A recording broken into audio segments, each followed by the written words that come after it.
There you go, Abs. I see you now.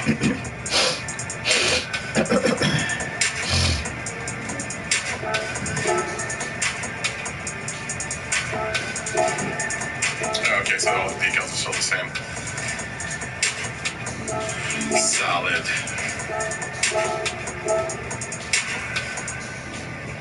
Yeah, I'm gonna figure out what I'm gonna do to this car.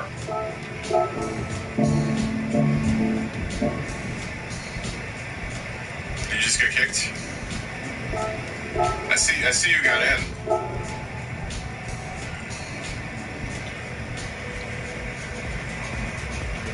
Crazy crap is happening with the internet. I see you here now.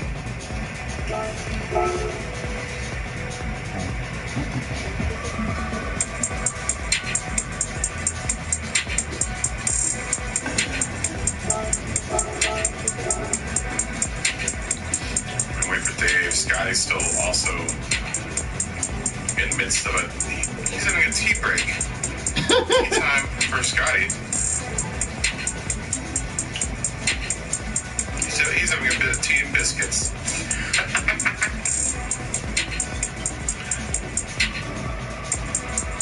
Yeah, I see you. You're back, Scotty. We're waiting for Dave. As soon as Dave jumps in, we'll go.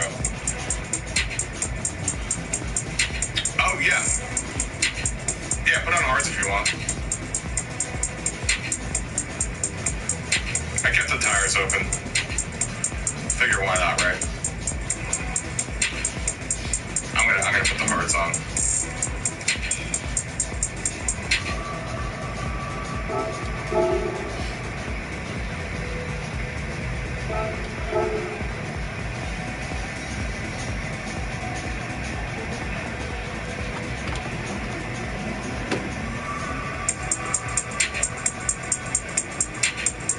Hearts will probably be better for this race anyway.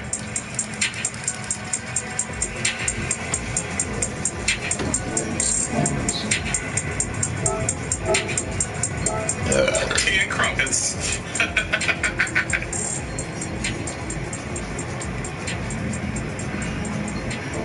haven't been to crumpets.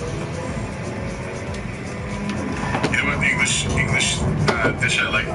Bubble and squeak. The old bubble and squeak.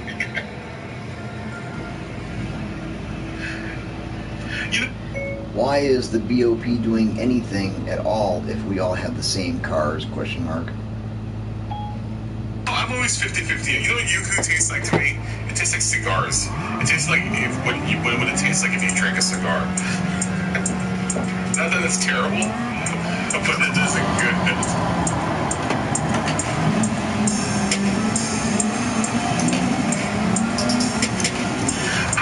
I'm not sure if you get SR points in here. Right.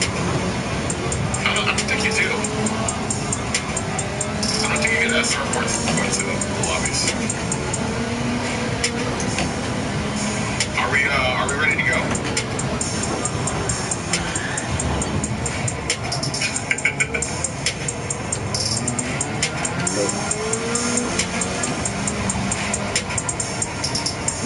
Bitch. Really?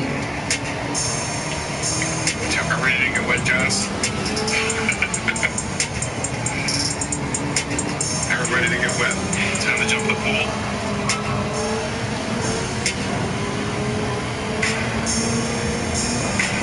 Send? You still have to do BOP because if you don't do BOP, it messes everything up.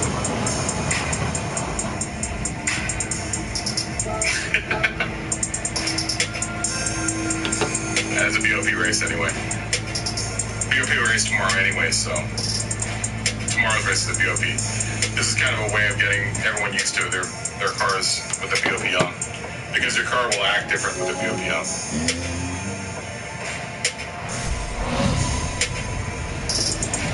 Otherwise, we'd be open for tuning. And the car actually drives really nice with BOP on. Everyone ready to go? Alright. Let's go. Let's do this. Time's a wasting.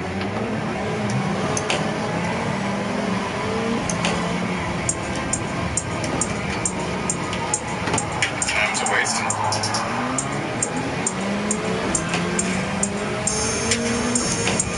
Oh, I love that quick. A little watery. It used to be thicker back in the day. It seems like it's a little watery now. At least if you get it in a carton, it's actually thicker. Oh, shit. But the ones that you get in the plastic bottles aren't so good.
Take some getting used to.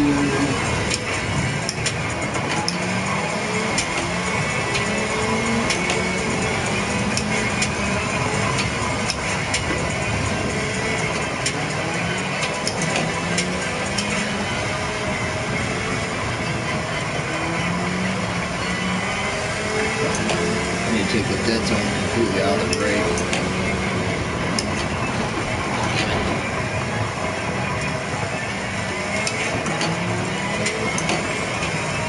Everything.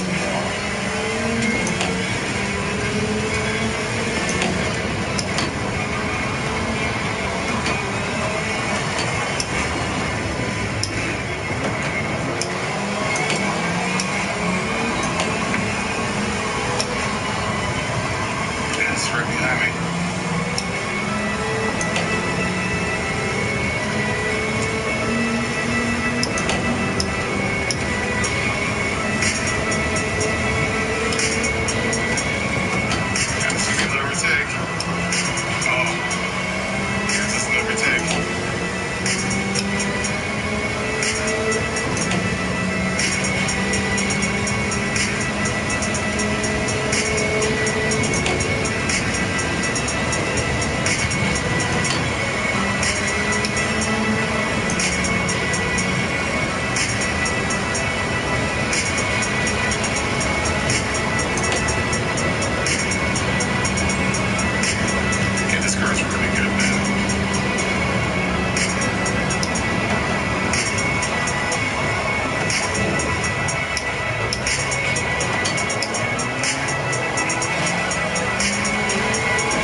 Everything's like one of these.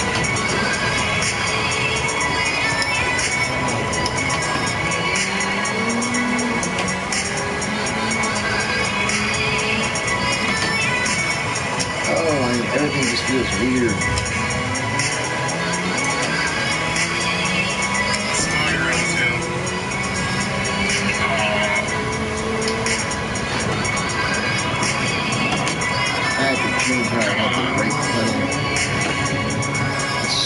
way too far forward.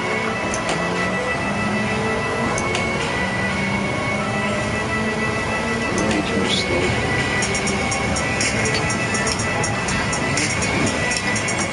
I can't tell again how hard I'm pressing the brake. I gotta learn the brakes.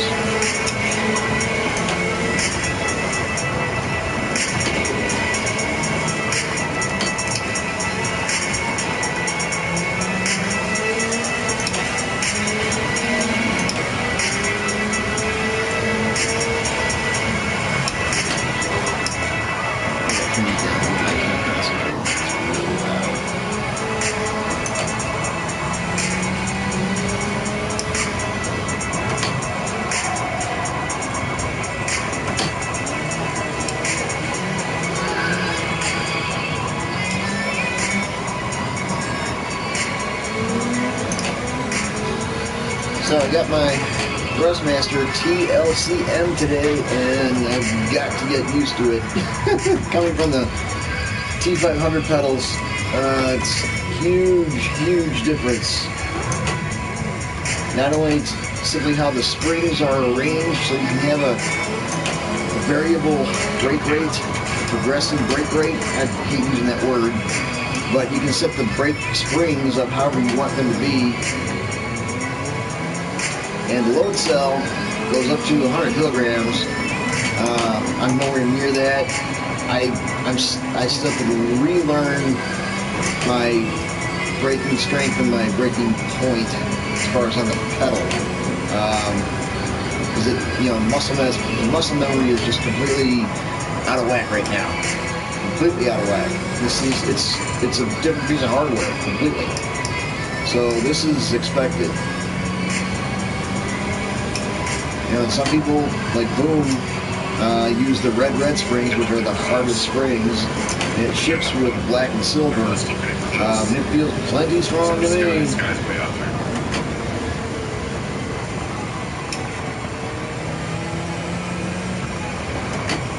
I don't want to have to press the brake pedal a lot, then end up with a sore foot. No thanks. If I was wearing shoes, yeah, no problem. Socks, forget it. There's an app for PC or Mac that you can actually set your dead zones for all three pedals. You know, if you want to just have your foot on the brake, go around the gas a little bit, and have a dead zone of 5, you can do that. You know, if you're doing oval racing and you haven't matted, but you tend to lift a little bit, you can set that dead zone for 5 or 7, whatever you need it to be, so you can get a little bit of relief on your foot. Same thing for braking. You can set dead zones for whatever you want it to be, but you have to keep in mind how the springs are set up. Because there's a preload spring, which is the softest in the middle, and it always mashes down the softest spring first. So it's going to hit that preload, and then it's going to hit, I think, the silver spring or the black spring, and then hit the silver spring or the black spring last. You know, the softest pedals are first. There's all kinds of mods. You know, the Thrustmaster T-LCMs have been in the market for a couple of years now. So there's all kinds of mods in the market, like elastomers and stuff like that. So, come on now.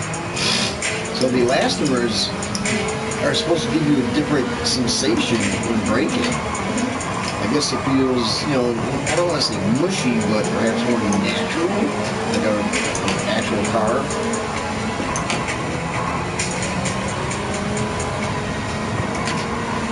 You know, I don't even think that the hydraulic systems that the PC racers are using feel exactly like a car. You know, yeah, it's going to give you a better sensation and probably more adjustability, perhaps. I don't know. I can't afford that. So these Thrustmaster T-LCMs, $200. You're getting a 100 kilogram load cell. And getting a load cell at $200 is outstanding anyway. I really like these pedals. I love the face on them. They're kind of grippy. Feels like you're wearing hospital socks, but you're not. I left foot brake, and I have no use for the clutch whatsoever. So I'm using my custom-made GTP DTS pedal face that was custom-made on GP Planet. It's got 5 holes across. And, you know, the boys are still squished. So I've got the clutch set all the way down, so there's no block there, and then all the way over to the left as far as I can get it. I'm not getting any interference with the clutch at all. I just want to open my legs a little bit more. And wow.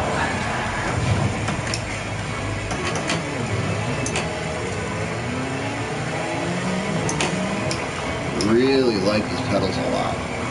The face on Thrustmaster T-LCMs is like brushed aluminum, except it's very aggressively brushed, and it's not going to polish off with your socks. My custom pedal has a chrome face on it because that's what the T500 brake pads or brake pedal faces were like. They're chrome, shiny, they're pretty. But the faces on these Thrustmaster T-LCMs, I love the faces. I just want the brake pedal to be like twice as wide. That would be outstanding.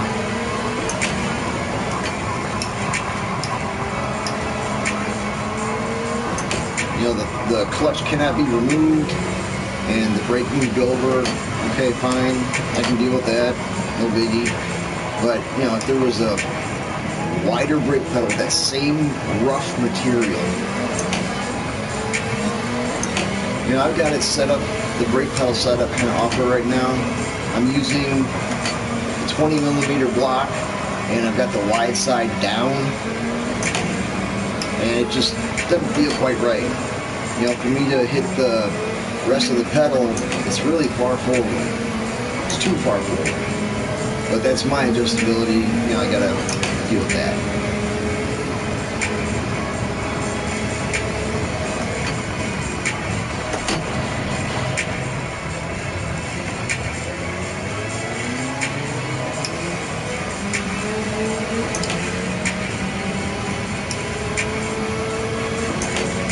Yeah, because I'm finding myself having to rest my foot on the brake pedal and not my heel on the heel plate, but actually on the brake pedal.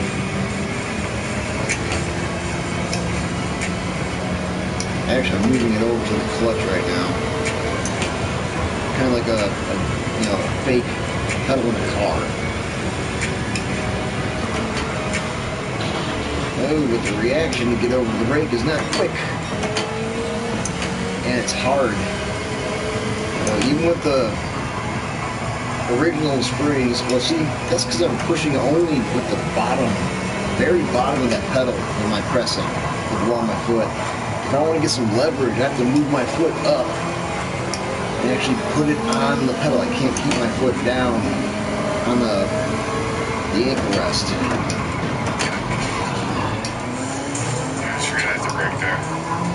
Yeah, I'm kind of horrible at this track. Especially right now. This is fun. You know, it's been a grind of a day. I had to drill 5 holes in the pedal plate, which was not easy with old equipment.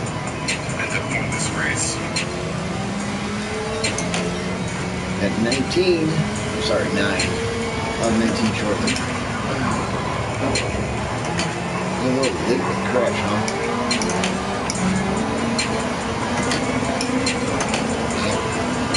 You know,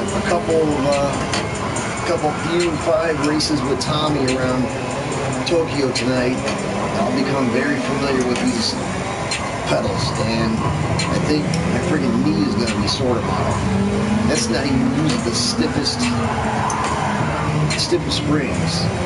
It's just awkward because of where I have to press, and I've got no leverage. Sexy kid in the chat.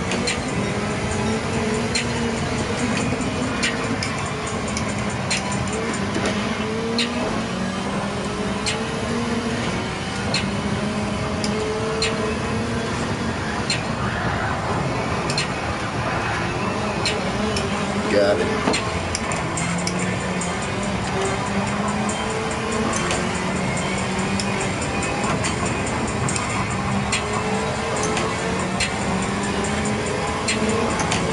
Yeah, my knee's gonna be sore.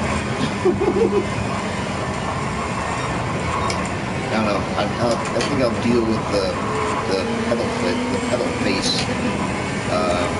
after we're done for the night. I'm completely off right now.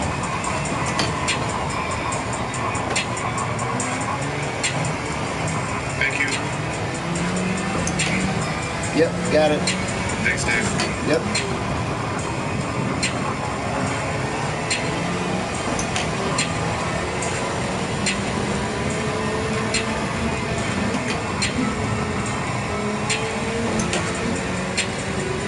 Yeah, I like the roughness of that pedal face. It's like wearing hospital socks. They just grip, you know? And the socks I have on are pretty slippery socks.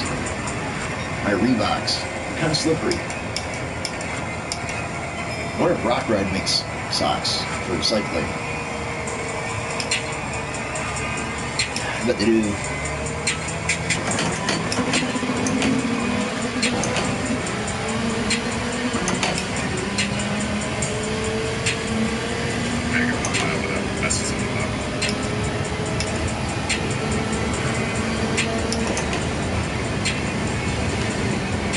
How far are these guys behind me?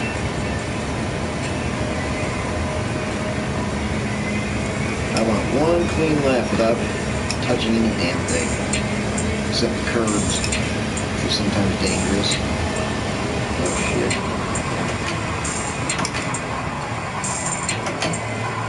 So I gotta get used to that. I need to hear the tires squealing.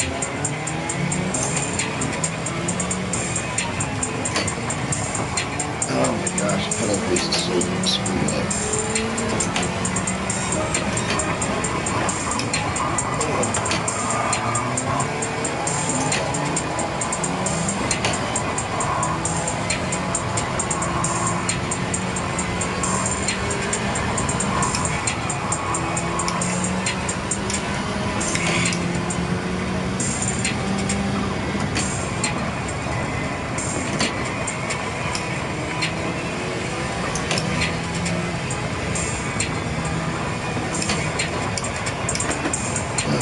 Totally don't know what I'm doing.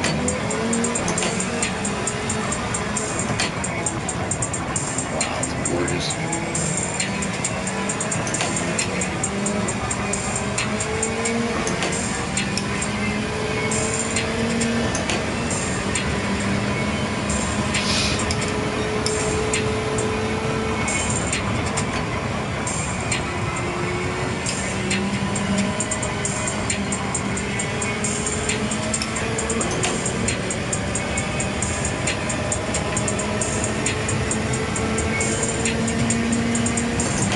See, it's showing great because I'm putting too much weight down it. I'm going past the dead zone.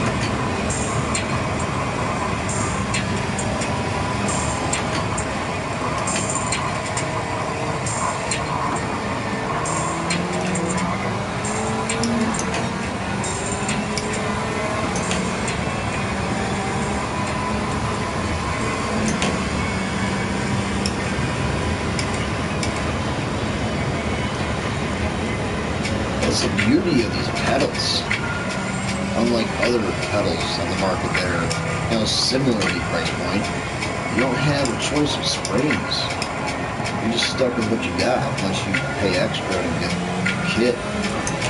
And even that kit doesn't have everything you really want. You have to get the club sport or whatever, Clubman or Sunday Cup kit, or the expensive kit that's got springs and oil and shit like that. Yeah, fuck all that. I want to mess with oil and get back into RC cars.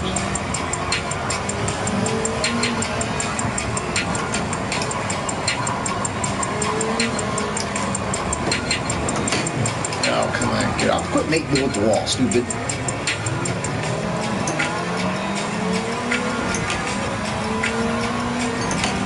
Bad enough I was sucking face with the wall, you're gonna give me a penalty also? Come on, man.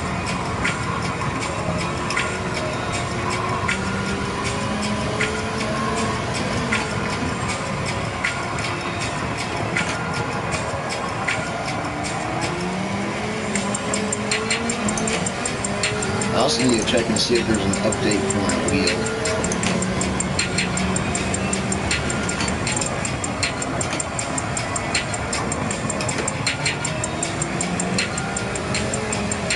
Last time I was, recently talking with Thrustmaster support, I sent a picture of the control panel for my wheel, and it was saying that it was out of date, and that's probably because I was using an extension cable, and not a very good extension cable at that. So, once I connected it directly to it, I didn't have any issues with the wheel. So it wouldn't even connect properly through that extension cable, the USB extension cable. Which means also I wasn't getting all of the resolution and all the benefits and all the information, and all the feedback and all the data from the game using that extension cable.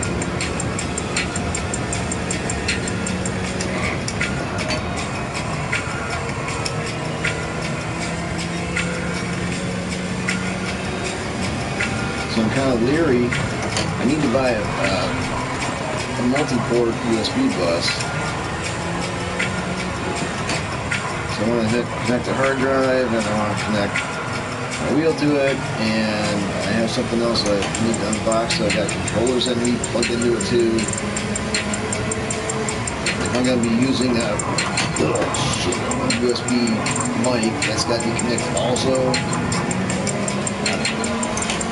So, I need a hub. And a crappy one. And then, you have the big speeds. Low latency.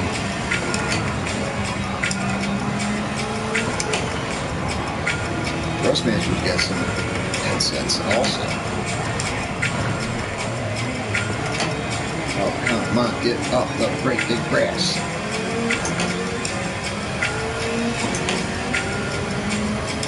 I just don't want to be in their way. Oh my gosh, I hate learning like this with people. At least I'm by myself for a while. How much time we got left?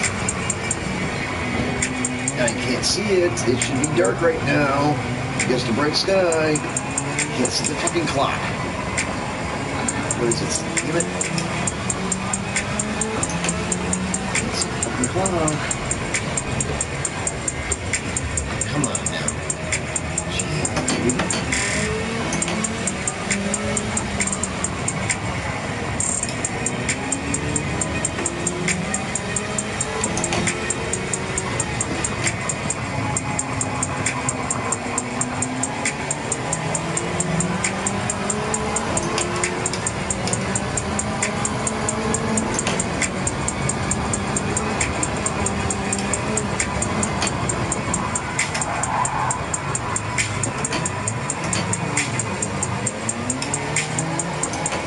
Blue flags yet. They're coming. They're coming.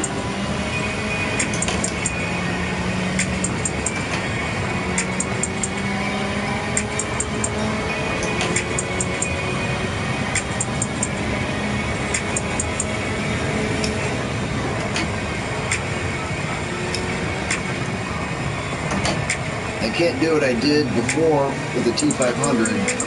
Make a bridge across the clutch and the brake. The clutch actually has a completely different spring from the throttle this time, so you can't invert these. You're not, you know, unless you avoid the warranty, you take the thing apart. So, you know, they don't intend you to do it. I just wonder what kind of sensation that would give me if I bridged that gap. So basically, I took 2 pedals and then the third one on top. And that worked out nice. It was just a huge brake pedal.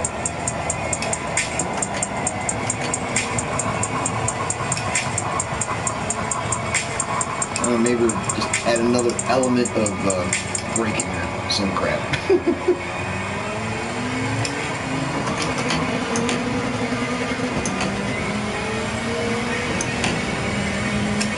13 minutes left? Transition that return so nice. 33. It's such an even car, man. Oh yeah. I love driving this car. Especially on a track that you know.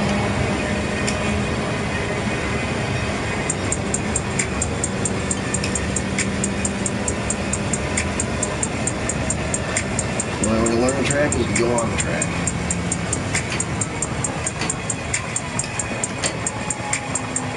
Alright, get through that cleanly. That's a big plus.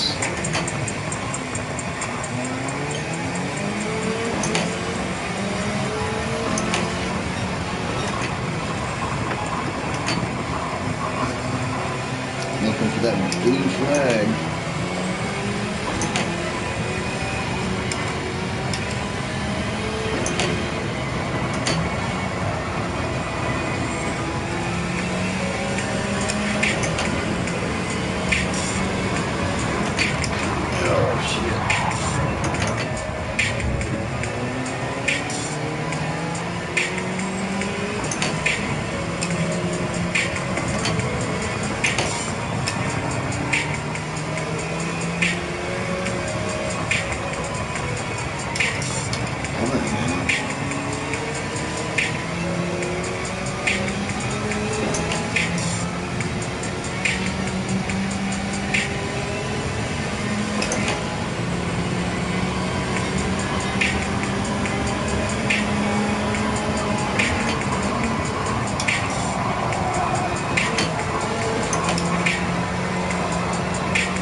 Doesn't really help me because I can't see the distance, how far away people are. Let's see off the main track.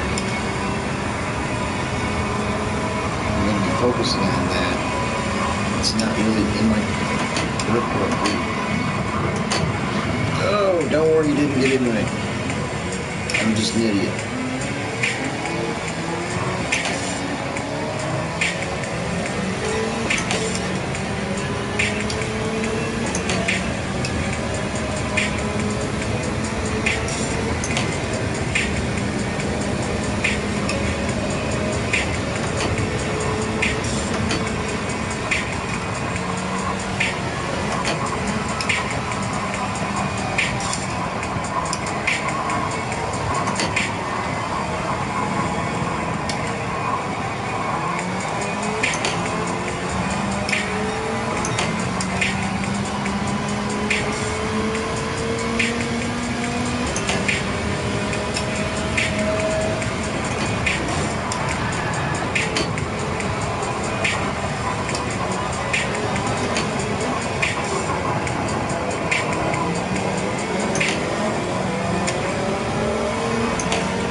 Left. That what I saw? It's not possible.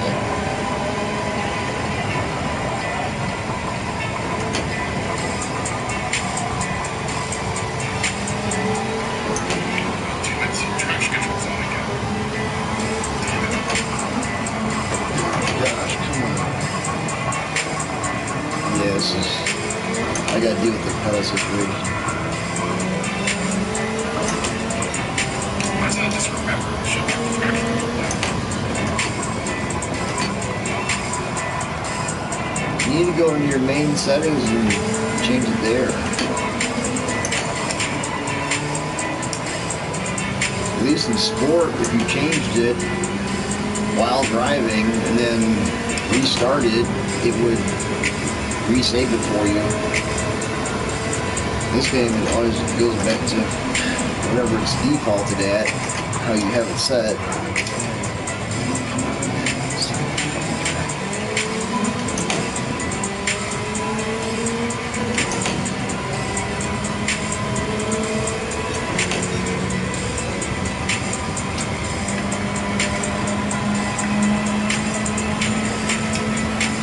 Now the force feedback is lighter.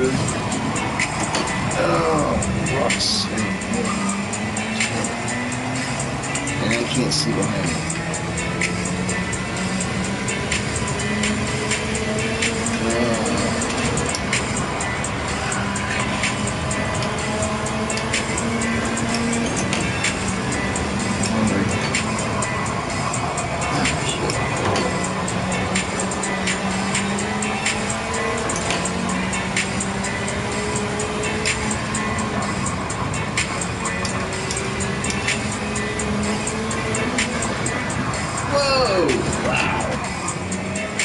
Curbs, man. Curbs will launch a race car. Send your ass next Tuesday. They'll fuck you up 6 ways from Sunday. That's not for the kids. 9 minutes left. Oh my gosh, dude, still track, please.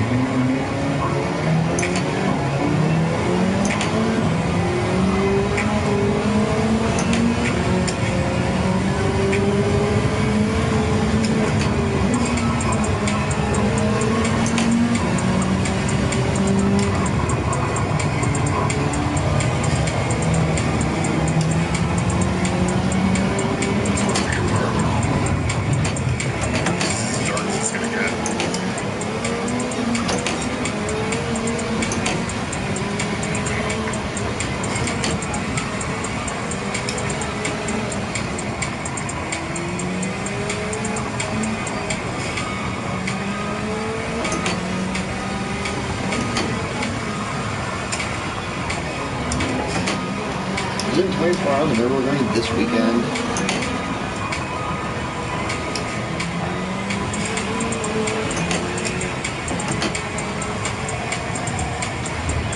Well, your tires light up.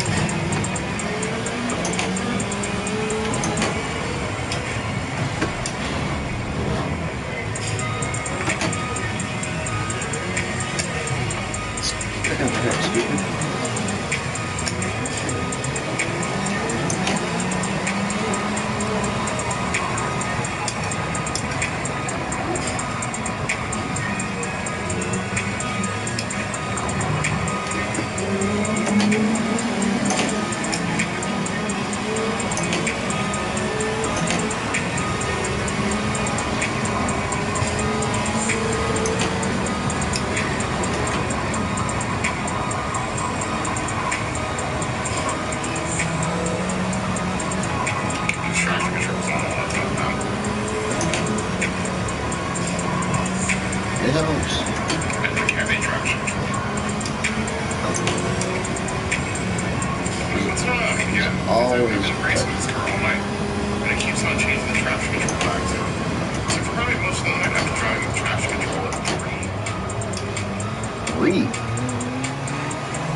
I wish they would deal with the anti-lock brake system, because both selections kind of suck.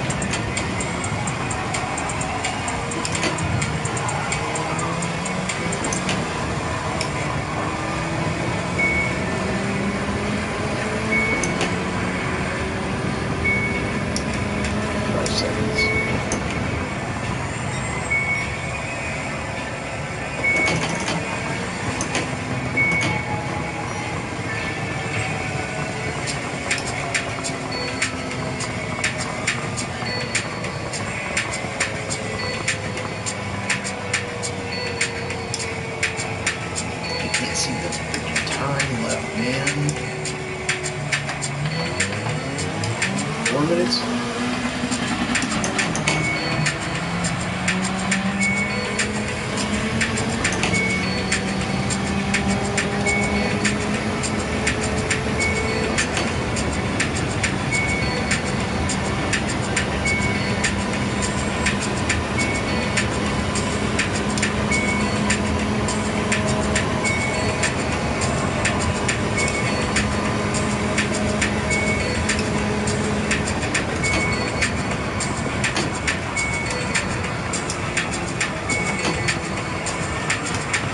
If I did cross that bridge and use the clutch, it would add another dimension of spring to the braking, because the clutch is a little bit stiffer than the accelerator, and this accelerator is a little bit stiffer than the T500.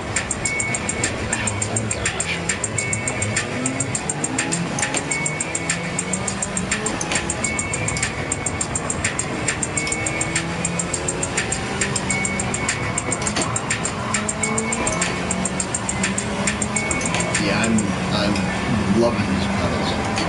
I really am.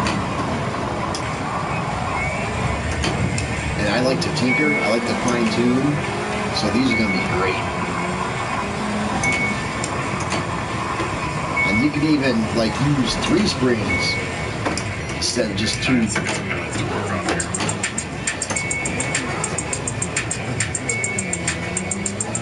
Come on, man. Where's the final lap sign at? Shut this drive. Oh, happy cats. Happy with my pedals. Thrustmaster T-LCM pedals. Load cell and magnetic. So the throttle, the accelerator, and the clutch are using magnets to sense the position, their heart system. Not potentiometers, like Logitech pedals or other pedals. Oh, good grief. Alright, we'll make it to the end of the lap. Oh my gosh. Just make a fucking campfire. Alright? Just make it in campfire, dude.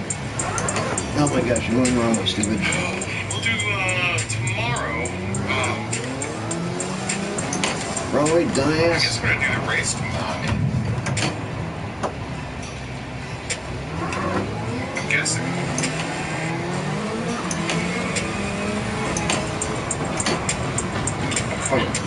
Oh, God.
Finagling.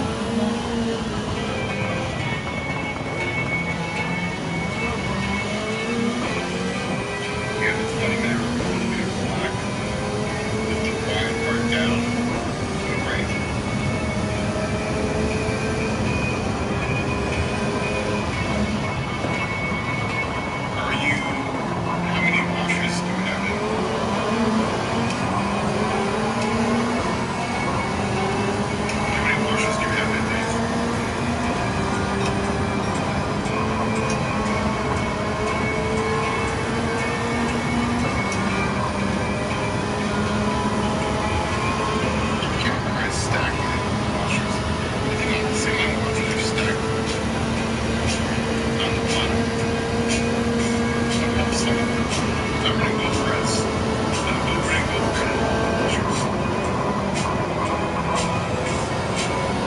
you have 0 preload.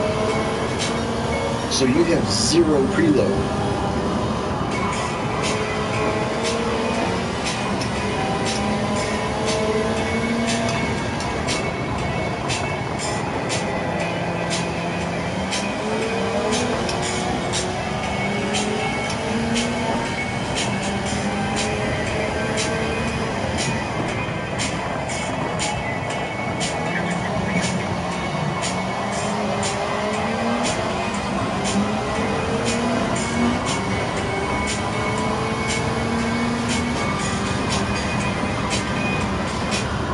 The pedal face is not in a good position right now.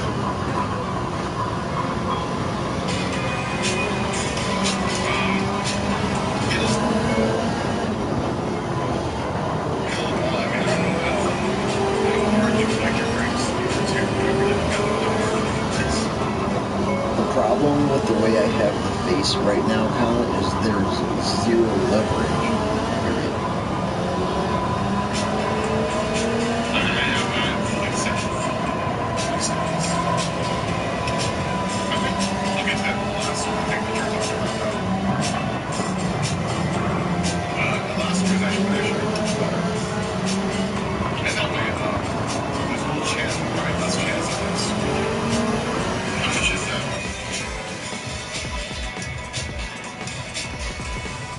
I don't know how much they cost, period. There's all kinds of them out there, period.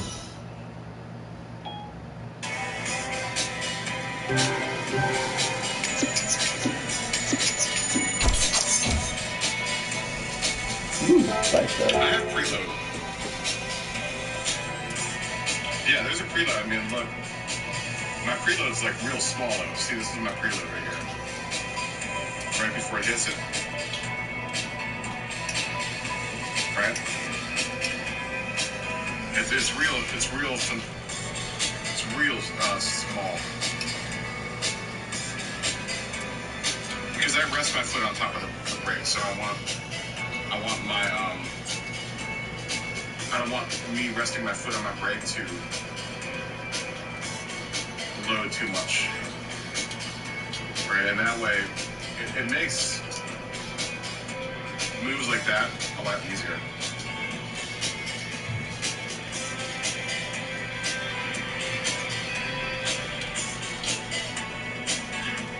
You back to slacking off. We just finished this race. TMKR. $53,000. Oh, word. I have to look that up. Alright, that was the last race of the night, I think, guys. Sucks because TMKR just got off of slacking off. Get to work.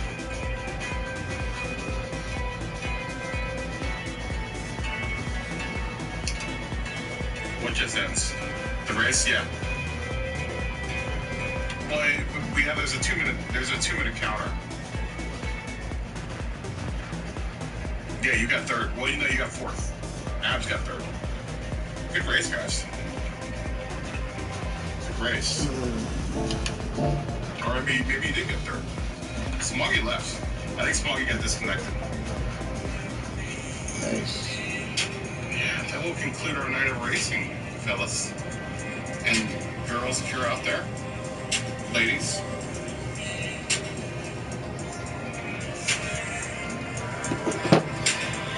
Woo! I mean, I've got a little bit of preload. Not a whole bunch, though. I didn't want to have a whole hell of a lot of preload. How much money did you make? Oh, I forgot to save the super replay. Damn it. Should I buy the Pantera? Is the Pantera worth it? That Pantera sounds super ass weak.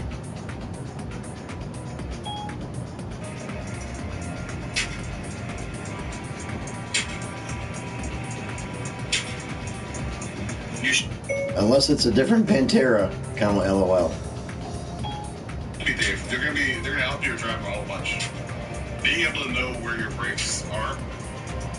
Ooh. That's right, you said that this was in there.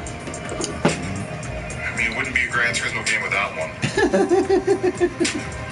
That's right. Just buy an NSX, yo. NSX. A Honda NSX, same difference. Oh, word. I'm gonna have to have an NSX race tomorrow.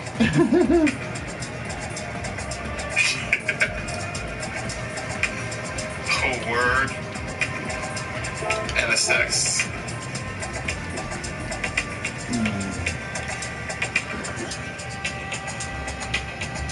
Ice, ice, baby. I just bought it. I might have to do a track experience after all these purchases I made tonight. I might have to do another track experience. I did buy this car too. I bought the Porsche 356. I need to make enough money to buy this thing because that's one of the cars you need to buy in order to get the platinum.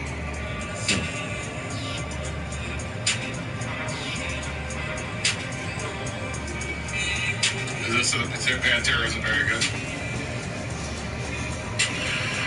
They're a great band though.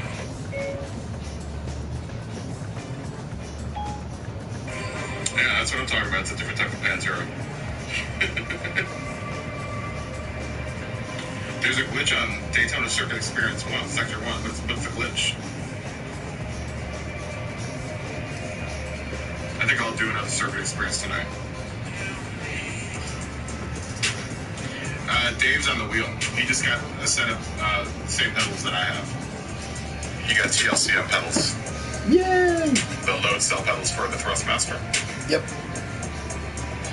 With magnets instead of potentiometers. With magnets instead of potentiometers.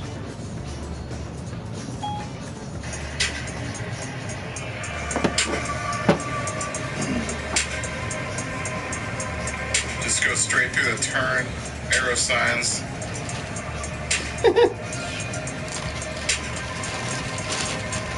Who cares, man?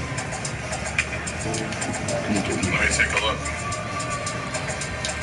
Yeah. What's the time on that?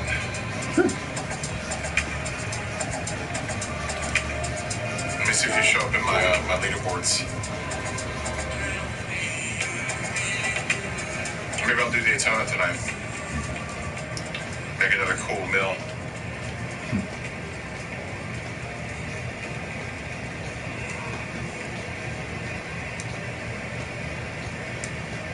Oh, 1,000,002. I do want to drive this car. Is this car cool? Does anyone know? I do not. Ford GT?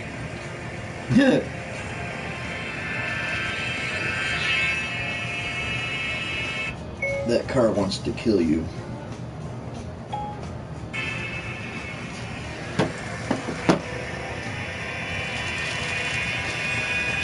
Seconds. Oh yeah, you got 11 seconds. Italian's got 11 seconds too. Huh. So what do? You just go straight through the.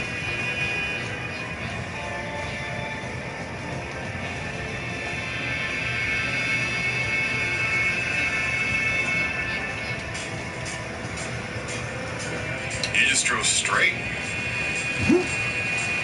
Like diagonally? You just drove straight? Alright, let me try it. You just drive straight.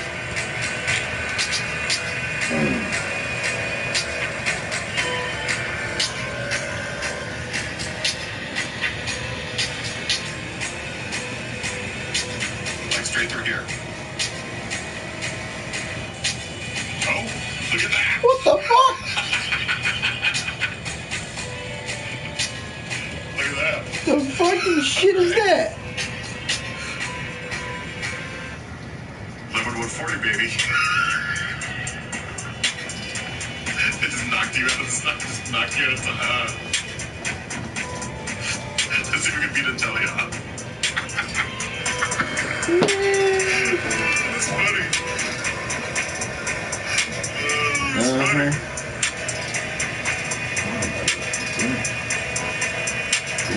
I should brief. I can forget about it. That's a funny glitch. I can only get 11,140. I wonder how Intelli got it faster. The car wants to kill me. Well, it didn't want to kill me there. Wait till you try turning.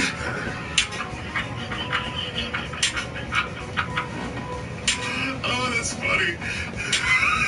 Wait till you try turning. That's funny. Alright, maybe we'll finish this tonight. After I sign off here. I do want to make a livery for that Super tomorrow. So. But at least we got that section though. Maybe we'll finish this off tonight and then do a livery tonight. But anyways, I think I'm gonna let you guys go. I think we're gonna call it a night, guys.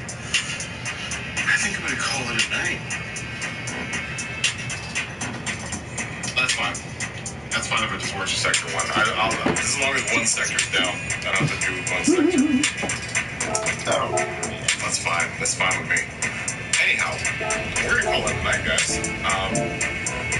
Thanks for racing, everyone. We had an amazing night of racing. An amazing, amazing night of racing. Forecast.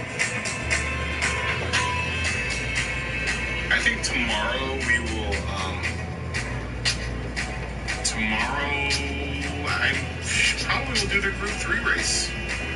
Probably do that Super race. I don't know how many of them we're going to do. Maybe I'll do 1 or 2 of them, 3 of them. I don't know. We'll see. Anyhow, we're going to call it a night. Thanks for racing, everyone. For everyone out there, you guys are always the best part of my day. I love it. I was a good part of your day. We'll be back tomorrow. Like usual. We're going to call it Icy Peace. Cheers. This one to everyone. This one to everyone out there. We'll be back tomorrow. I have to look and see what the races start at. Probably around noon or 1 or 2 or something.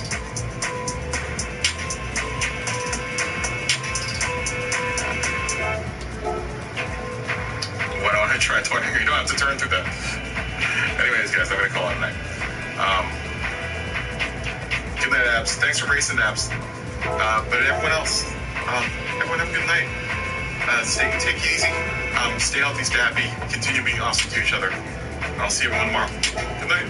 Later. Bye. Later. Later, boom.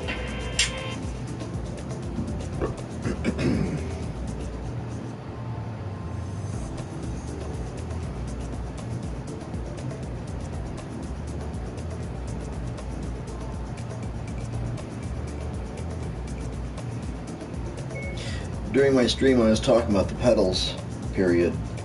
I'm going to try and do what I did with the T500s, period. I'm going to bridge across the brake and the clutch with a third pedal in the middle. That way, it will be one giant pedal, period.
Watch this.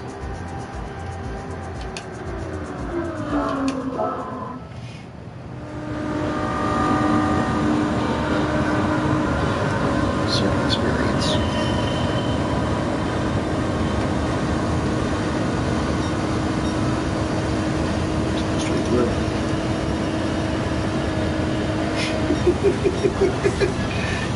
Got faster last time. Shit. Nice camera work, idiot. So let's try that again. Oh, come on, man. What are you doing? Get out of here. Run it again. Stupid.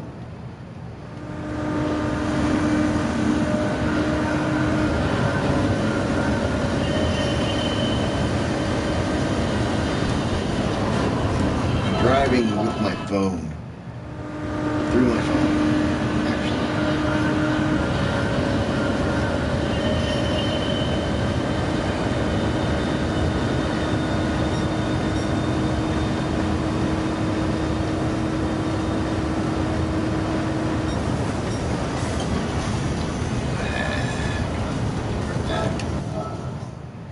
What are you doing? Try again. Yeah, they're gonna be patching this soon. Whoops. Who discovered this one? How?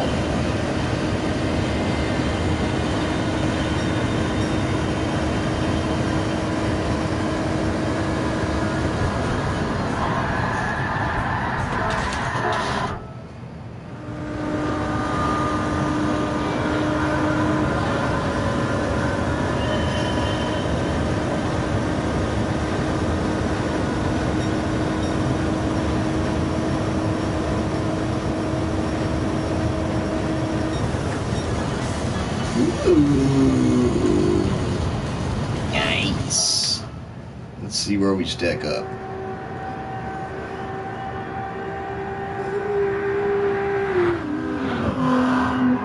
Ooh. On the horn. Back behind.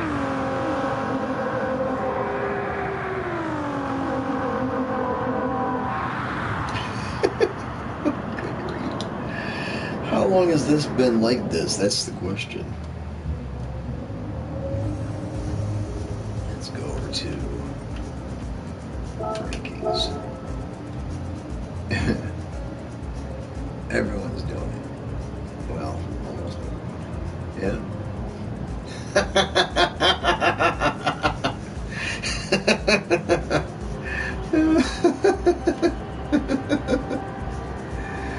Oh, some people are gonna be pissed.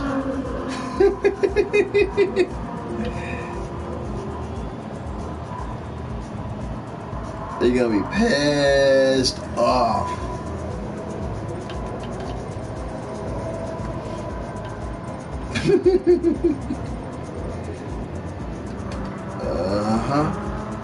Oops, sorry about the crappy camera work. Okay, that's it. Later.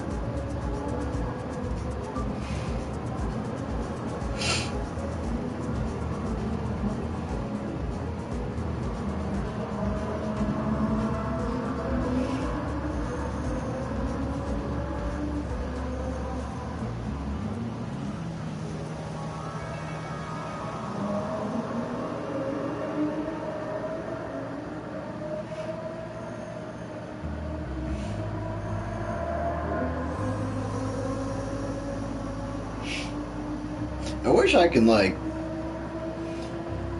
share screenshots to my phone. Why can't I do that? If I could send it to Facebook, why can't I send it to myself in a text? Let me do it. I want to do it. Let me do it. Yeah, I should be able to do it. It's not that complicated. Maybe you can do that on the PS5. I don't know. I don't have a PlayStation 5. No, I can't afford one. So, yeah. I need to go get the Allen wrench and do some wrenching on my pedals before I kill my knee. Because I've got my brake pedal set. Okay, so here's the arm, the lever, the arm of the brake. I've got a big thick block that tapers up, okay? So it's taking the brake pedal and making it like this a lot.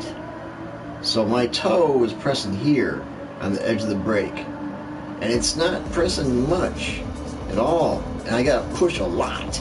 That's hurting my knee. I have to put my foot all the way up here and like wrap my toes around to be able to push down with proper leverage. So I gotta take that big block out. I'm just gonna lower that angle a little bit.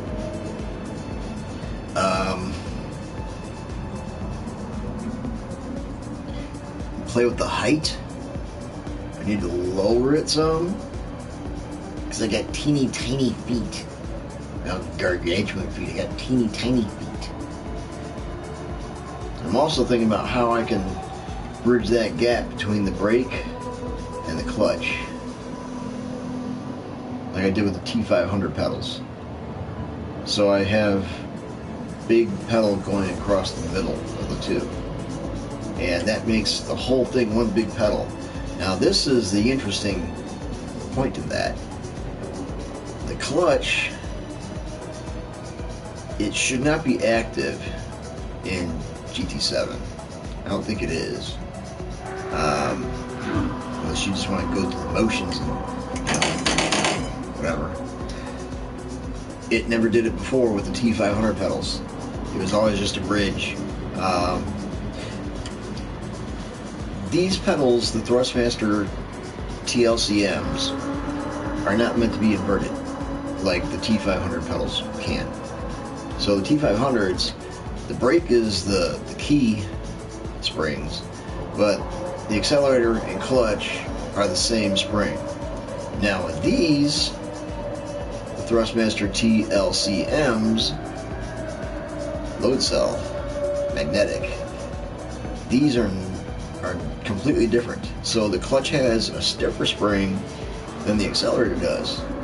So if I combine the springs that are in the brake, which you can mix and match to whatever you want to be. Right now they're just factory, which is a silver one and a black one, and then the preload in the middle. A lot of people, they want some hard brakes, so they use the red ones. If you want to go even harder, you could add washers in the preload, which is in the middle, the super soft spring, which is teeny tiny, and that way your preload is gonna be a little bit. I'm not at that point where I'm wanting more out of my brakes. I just got these. I have to relearn how to brake all over again, and immediately I have to get this leverage situation taken care of, because the angle is too damn steep and I can't press the brake with my freaking ball of my foot, man. You know, so I gotta bring that angle down and lower it so that it's not gonna be poking against my feet. I suppose if you had a inverted pedal and you wanted to angle it like that, we could mash down on it like you're driving a truck, 18-wheeler, sure. But I can't do that, you know. I'm in a racing rig and it's made more for F1 style, I guess they're calling it, where the pedals are mounted to the floor. So adding that spring rate that the clutch has could be very interesting.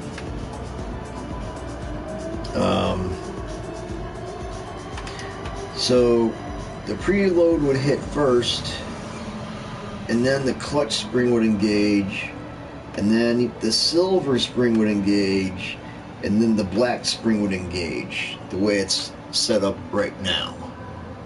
So I'm going to use my custom wide brake pedals. The pedal faces that come with these three Thrustmaster T-LCMs, they're rough. They're really rough. You know, it feels like I'm wearing hospital socks. And I love how that feels. My custom faceplate they're chrome and they're shiny and pretty. I really love the roughness. It's not brushed. It's rough. It's a step above brushed as far as the aluminum goes. So I'm gonna try doing that.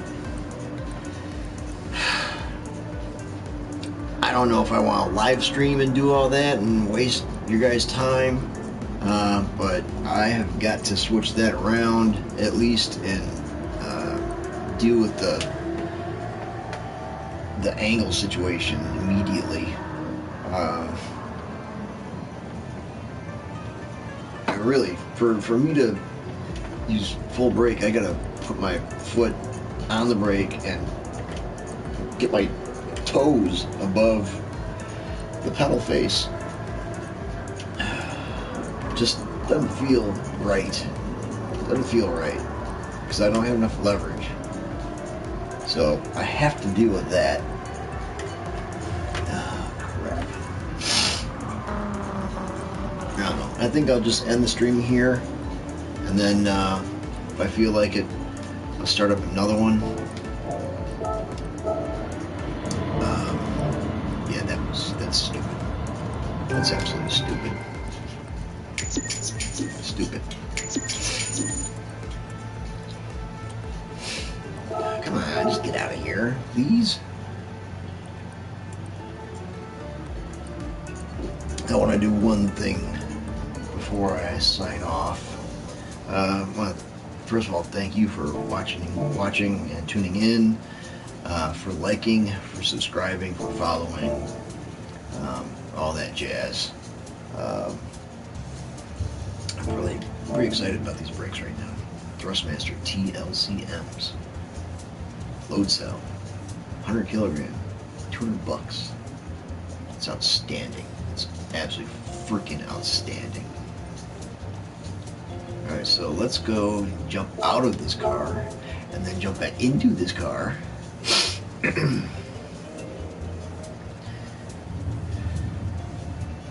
Got thunder right here. Oh shit. Great.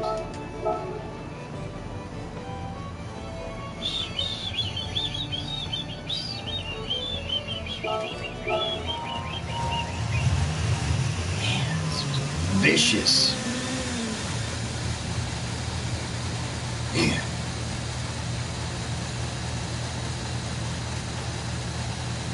It's vicious. This bitch is coming out tomorrow. If we get a 650 race, which I'll lobby for, this bitch is coming out. Ooh. Yeah, if my butt kicker was working right now, my ass would be rumbling, man.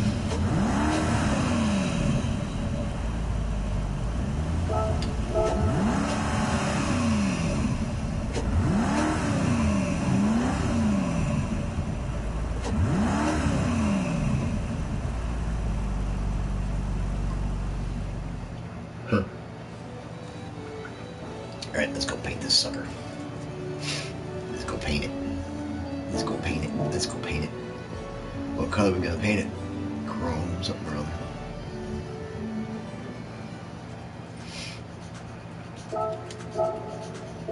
First of all, we're gonna give it a bath so the paint will stick. Because you don't want to be putting paint on dirt. And the car's been sitting in a lot. Why is dude wearing a mask? This is weird.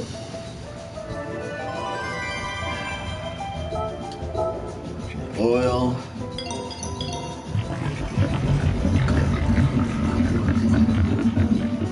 Yep. Ooh, we can wide body it. Oh.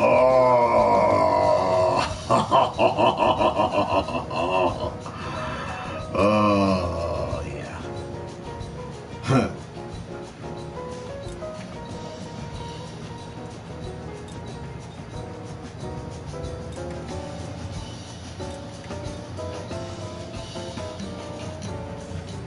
Dang, 3 in the morning?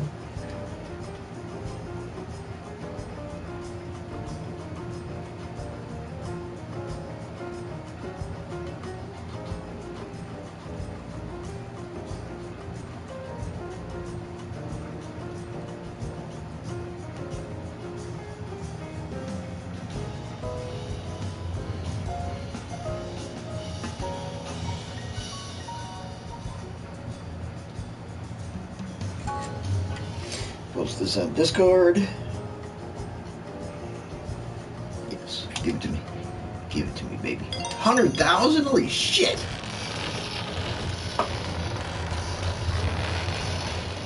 assholes.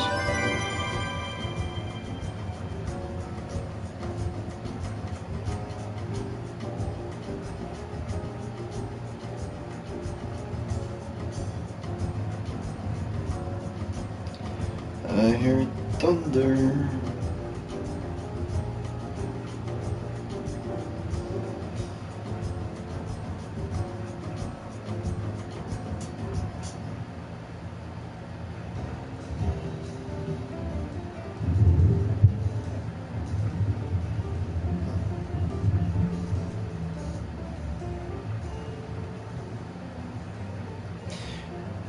Kaboom Operator has a really good Discord. It's set up fantastically.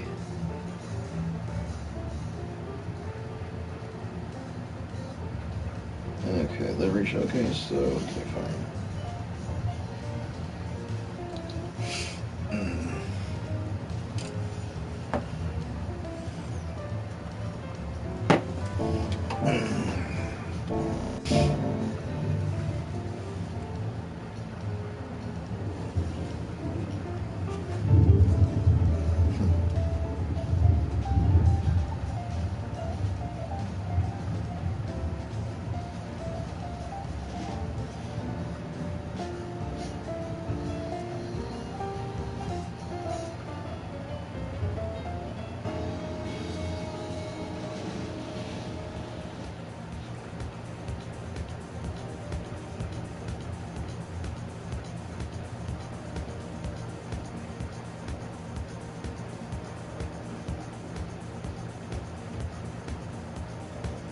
Greetings to all of you. Happy Friday. Thank you for tuning in here today. Live and on demand on Blaze TV, radio, and podcast. Steve Dace here alongside Todd Erson, Aaron McIntyre, and joining us in a matter of moments for the Dace Group, former Tulsi Gabbard for President strategist Paul Alexander. Good to see him again. He is still surviving there in New York City, but for how long? That is anybody's guess. Let us know what you think about what we think by emailing the show, steve@stevedace.com. That's DEACE. Like us on Facebook, MeWe, Parler, and Gab. Follow me on Twitter and Getter @SteveDaceShow, and get clips of the show that you can watch for free and free of censorship when you go to rumble.com/SteveDaceShow. And yes, we are up finally on Truth Social. I just forget to post there. I gotta... You're an idiot. Remember that that's there. Real Steve Dace is where you can find us on Truth Social, Real Steve Dace. And built.com, because I actually forgot to mention Built Bar yesterday, so I'm going to make sure I don't forget that 2 days in a row, okay? Because my status as an absolute Built Bar slappy was called into question after we had such a riveting conversation yesterday with Yoram Hazony about his book on the future of conservatism. And dude was on a roll. And I'm not going to stop a guy who says, I'm not even a Christian, but we really need a reassertion of Christianity in America. I'm not stopping that guy from talking, not even for Built Bar, and I just forgot. So I want to make sure I don't forget, so that my street cred as America's leading, self-proclaimed, of course, but that's what we do these days. We just proclaim ourselves and our own identities, regardless of whether there's any truth or merit behind said claims. As your self-proclaimed America's leading Built Bar slap, let me remind you right here off the top, it is the greatest protein bar of all time, and you're going to find it at built.com, B-U-I-L-T. They sponsored the Olympic team. As the promo code, you're going to get 15% off your order. 15% off with the promo code DACE, the greatest protein bar. Built Bar, they sponsored the U.S. Olympic team. You cannot beat it. Loaded with flavor, covered in real chocolate, and not loaded with the carbs, calories, and sugars that you don't want. Don't make the choice between healthy eating and good tasting eating any longer with Built Bar. Built.com, promo code DACE to get 15% off. All right, we will, of course, have Feedback Friday, next hour of the show. But we begin on a Friday, as we always do, with the Dace Group.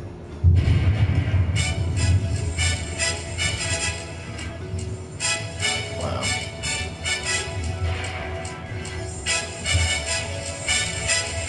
Well, we're going to go that route.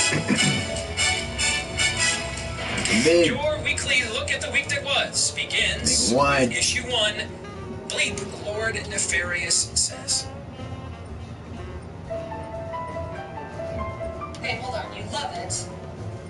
and you want it, and you picked it out, but you don't want it for school. Can you tell me why? Because last time I wore a dress to school, everybody called me a girl. Well, what did we learn from My Shadow is Pink? Even when you wear a dress, you're not a girl. What makes a shirt for a boy or a girl? Nothing. So do you want this? You picked it out. I do want it. You want to wear it all the time at home, but not at school, right? Wow. Tell me about that. I want to make fun of. And that's what they always do. Poor kid. But not when I do it only on special occasions. What makes you like dresses so much? I just like dresses. Who told you You say a woman is? I believe that everyone can identify for themselves. Really? Do you believe then that men can become pregnant and have abortions? Yes. What is the principal distinction between the human being that is 2 years old, or 9 months old, or 1 week old, or an hour old, than one that is 8 inches further up the birth canal in the uterus? What's the difference? Why is it okay in the latter case and not the former cases? I trust people to determine what to do with their own bodies. Wow. Full stop. Do you believe in abortion after birth? What do you think? I believe in whatever the woman wants to choose to do, that's her choice. At any point of the child's life? At any point of the lady's life, that's her choice. Her life? To Entire life? kill another person's body. It's gonna always be her choice. That's Even after the baby's born. It's always her choice. So if they're 2 years old, It's always her choice. I can kill my 2-year-old. It's a woman's right to choose. Kill her kid. To Anytime kill she wants. their child at any point. Woman's right to choose. We're here today because we both like science and love God. And we don't think the Christian faith and science are at odds. To teach the children well doesn't mean we have to tell them that the Bible isn't true or that science has it out for you. Wow. Don't think we're mistaken if we prove our Francis Bacon, who said God has given them 2 great books. So open book and take a look at Scripture and at nature, so we can celebrate your grand design. Science divine, and we will find God has a mind. Faith and science just don't have to be at war. I'm here with Francis Collins. He created the coronavirus in a bathtub with Bill Gates so they can implant us all with microchips and control our brains and take away our freedoms. Wow, really crazy. I have to pause because the Blaze does not want me to say what I am really thinking. Okay, where are we at? First question. Paul, you need to talk. What was the most demonic of the demonic this week? Go ahead, sir. Well, first and foremost, Steve, I just want to give my condolences to you and Amy for the passing of your father-in-law. Thank you very much. And let me say, I've gotten a ton of emails from listeners. I want to say thank you to all of them, and I didn't want to bog down the show with it, but I will address it in the overtime today a little bit more in detail. But thank you, Paul. We appreciate that. Yeah. So regarding the montage, I've had a difficult week personally, and I woke up this morning feeling, shall we say, a little arisen. So I didn't want to. You're doing shots of vinegar now. Yeah. So I didn't with a pure iodine chaser. Almost, not quite, but I was getting there. So I didn't want to bring that anger and negativity onto the show. It's a Friday. We want to have a good time. And so I thought to myself, what's the one thing that can lift everyone's spirits and also bring people together? And I thought, pictures of Jill Savage. well, that would lift your spirits anay. That would lift your spirits. But the great unifier is music. So today, Steve, I wanted to be the first guest in bass group history to give a live musical performance on air. This is a song about truth, about faith, about hope. It's a song written by Francis Collins and Phil Bishop, created creator of VeggieTales, and it's really a song about you and I, Steve. Uh-oh. Ooh, there's carbon. Yeah. Buy it. We're here today to talk about science and love of God, but we don't think the Christian faith and science are at odds. To teach the children well doesn't mean we have to tell them that the Bible isn't true, or that science has it out for you. Oh, baby, give me one chance, Jill.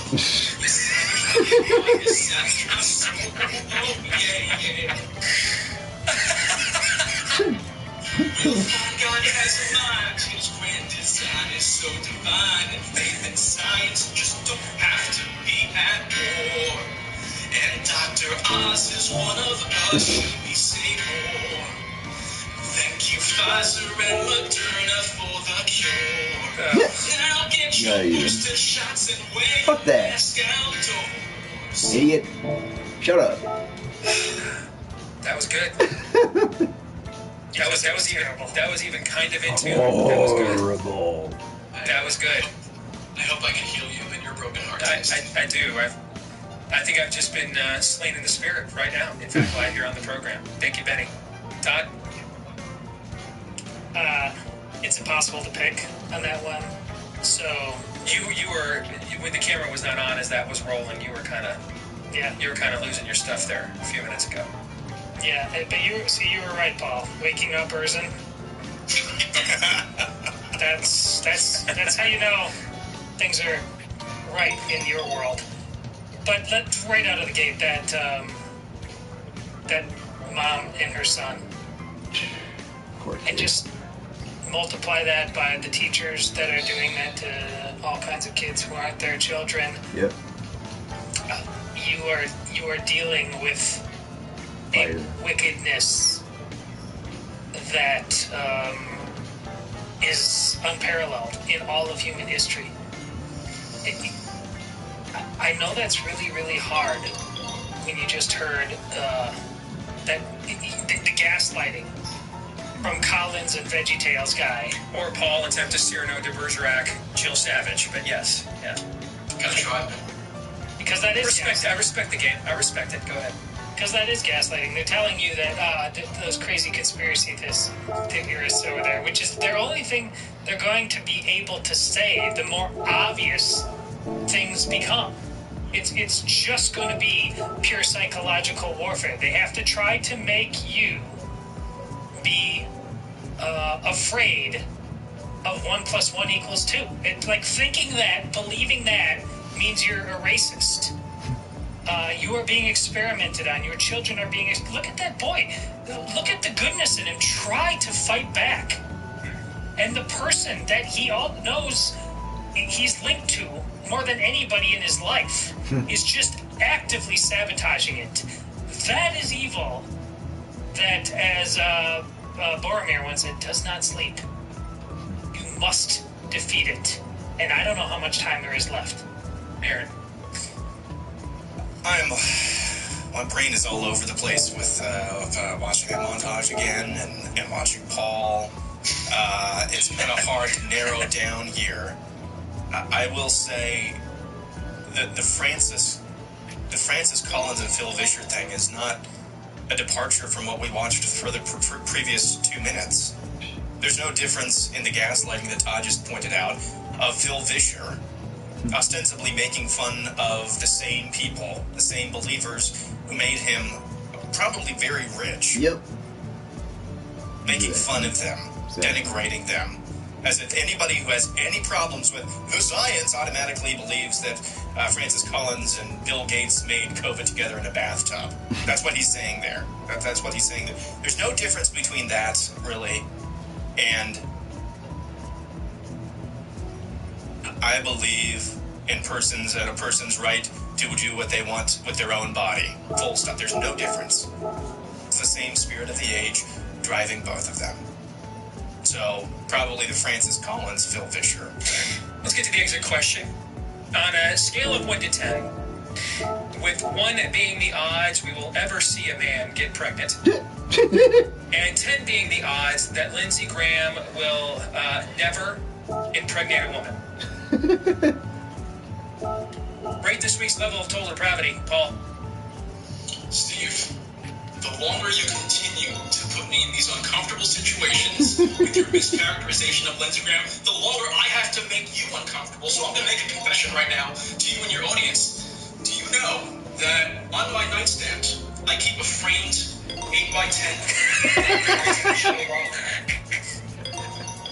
I just wanted you to know that, Steve.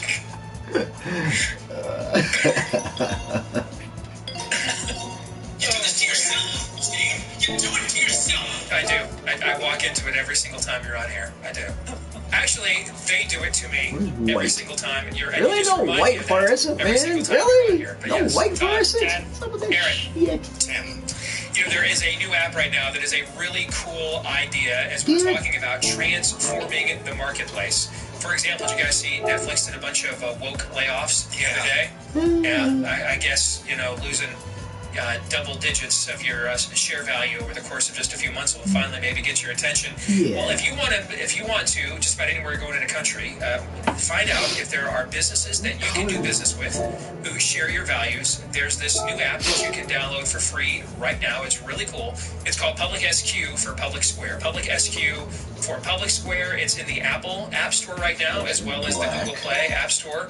If you've got an Android phone, you can create a free account. Begin your search to connect with other freedom-loving Americans within their local communities and businesses that share your values. And you can list your business there for free so that your local community can find you today. Just download the app today. Public SQ. That's Public SQ for Public Square. Public SQ. Let's get to issue 2. At 2, Elon. Billionaire Elon Musk has kept his name in the news this week again. First with the revelation that his deal to buy Twitter for over $40 billion could be in jeopardy pending an audit of Twitter's daily user base, which the company says is only comprised of less than 5% in bots. A study cited by Musk tends to dispute that. The results of this audit could mean that the deal to buy Twitter could be repriced lower in favor of Musk, or if the bots are actually a lot more prevalent, could mean the end of Twitter. Then there were his comments about Joe Biden. And it's hard to tell what Biden's doing, to be totally frank.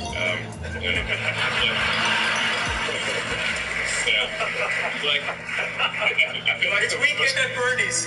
The real precedent is whoever controls the teleprompter. You know, it's like the path to power is the path to the teleprompter. You know, like because then you just read the teleprompter. So, you know, I do feel like if somebody would accidentally lean on the teleprompter, it's going to be like Anchorman. It's going to be like you ASDF 1 2 3, you know, type of thing. Additionally, Musk tweeted this week he's considering voting Republican this coming election.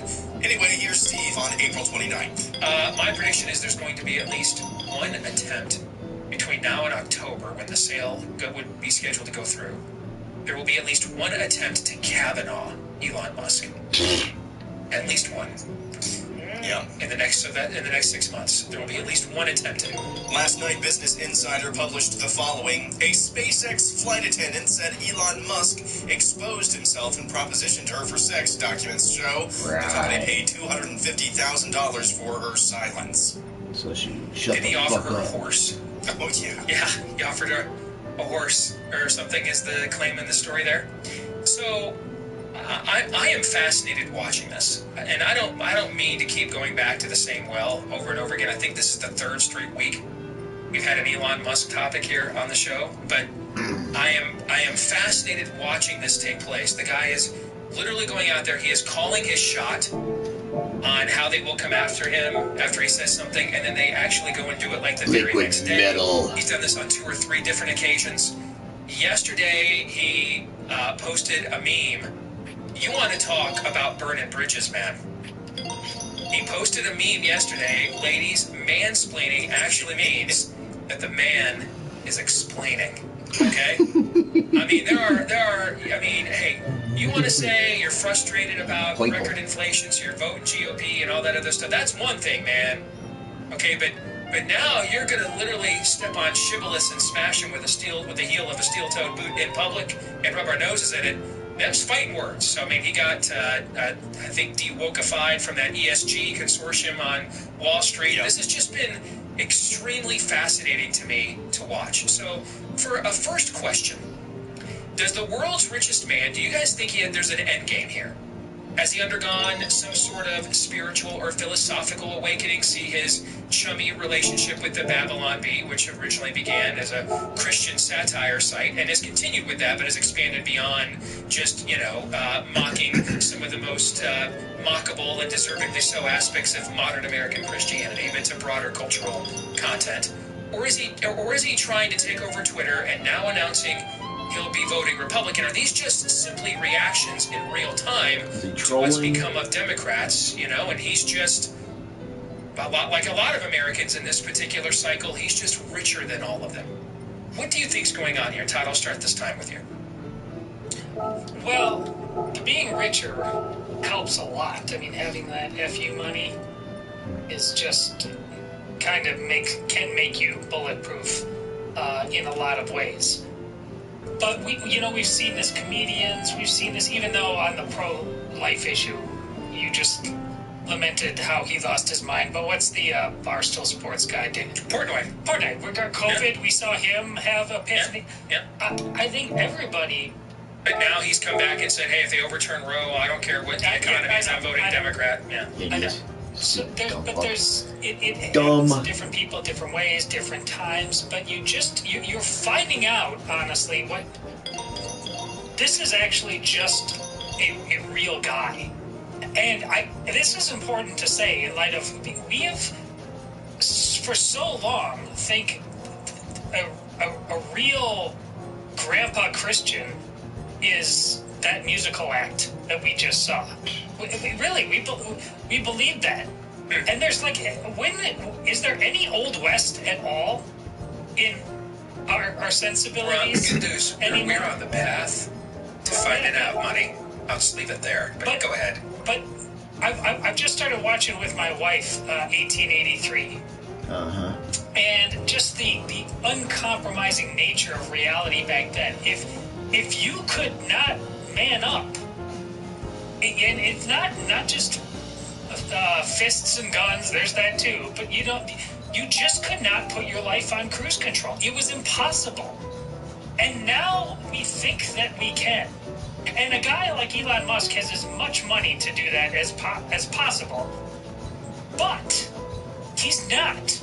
He's entering a fray on multiple levels, and he's doing it on other people's behalf.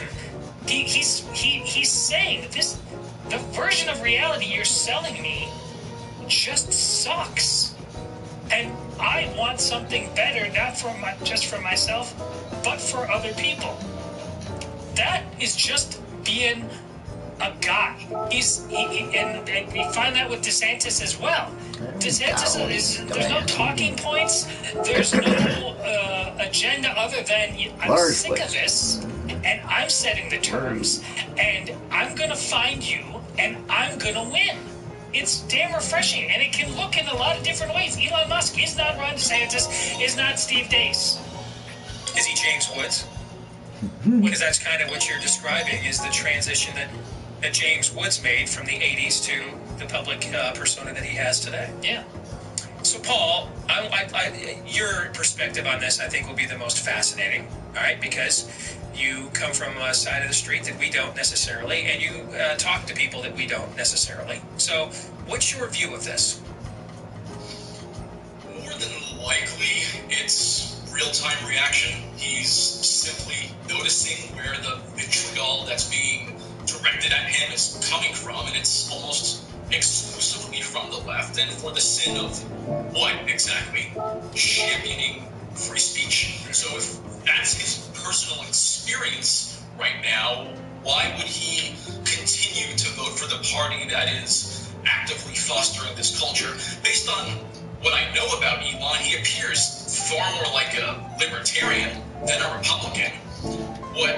By the way, it should be noted that one of his original business partners over there at PayPal, Peter Thiel, who's openly gay, but is an interesting figure in that he actually is fairly right-wing on a lot of things other than the gay marriage issue. Is not like the Koch brothers, who were trying to move the Republican Party to the left.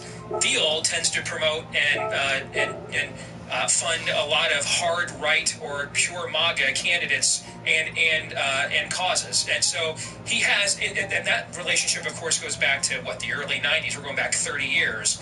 So there's at least some cross-pollination with people on my side of the street that Elon Musk has had before, somewhere along the way. Look, personally, what I wish someone with his means would consider, rather than simply voting GOP and further validating this toxic, broken duopoly, is investing some of his resources into elevating a viable third party. Work with the Libertarian Party, work with Andrew Yang's Forward Party. That could actually change how our political system operates, rather than just voting GOP out of protest. I might actually agree with you on that. Just on sheer principle, because you know me, I'm a huge fan of the duopoly. Aaron. Yeah. I think Elon Musk is, if you force me to pick from one of those options, it would be a reaction. To me, it seems like there's a little bit of Trump in him.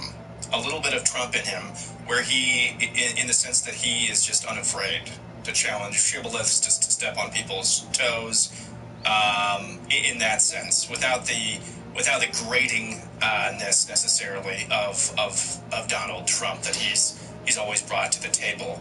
I think the number one thing with Musk is, one, he's got FU money, as Todd pointed out, and two, I think he has realized, hey, even if I didn't have FU money, I'm surrounded in this culture, in this country, in this climate, I am surrounded by absolute pansies. What happens if I just start calling bluffs here? What happens if I just hands at the table? What happens if I just start tearing bleep up? Yeah. I got the biggest chip stack, so why don't we start calling hands? Let's just find out. Yeah. I think because he is so rich, what we're seeing now, this is just fun to him. Yeah. It's just fun. We can't comprehend that. None of us have anything close to that. This is just fun. He's just having fun right now. Yeah, that's a good way to further quantify the point you were trying to make. That there's just some good old-fashioned, we're not used to seeing this, but this is just masculinity, alpha male, mine's bigger than yours.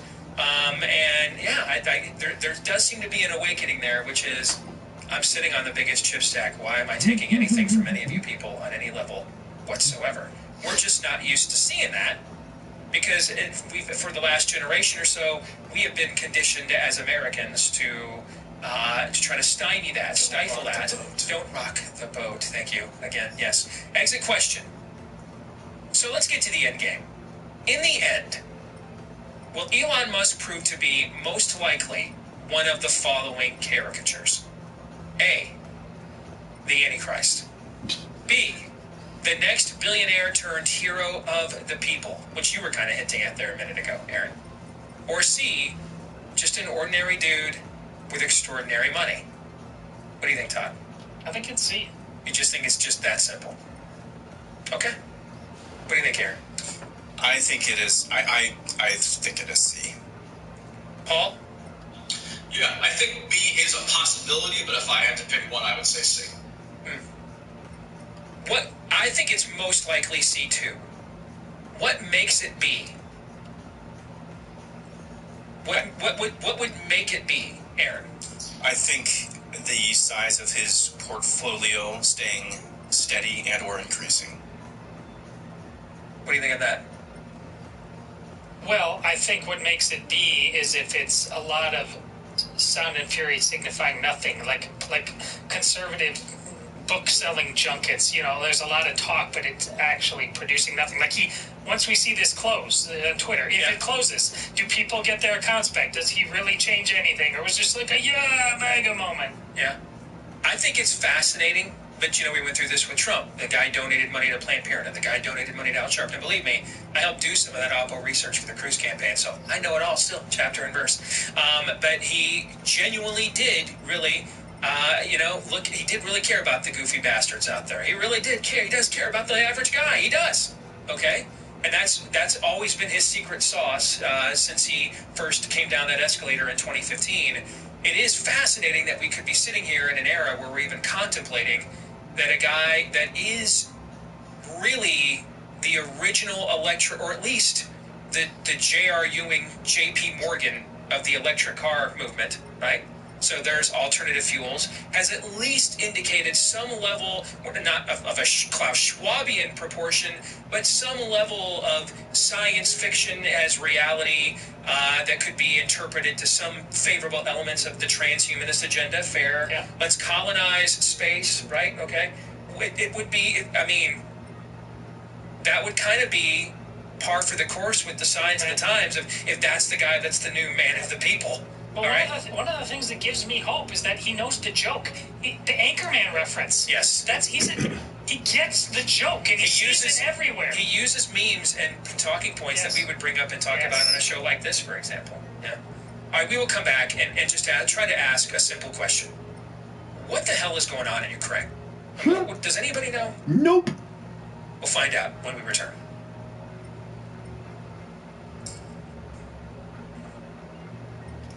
During these unprecedented times, you want to make sure you get into the real estate market with an agent that you'll be recommending to people you care about many years later, like I had the last time we got into the housing market. And 16 years later, I'm still recommending that exact same agent to my producer, Aaron. And he used our agent, Scott, him and Bella did, to get through their first ever home ownership experience and help you navigate these treacherous waters. How did that go? Great. I couldn't have asked for a better process for, speaking for myself, a nervous, slightly neurotic first-time home buyer.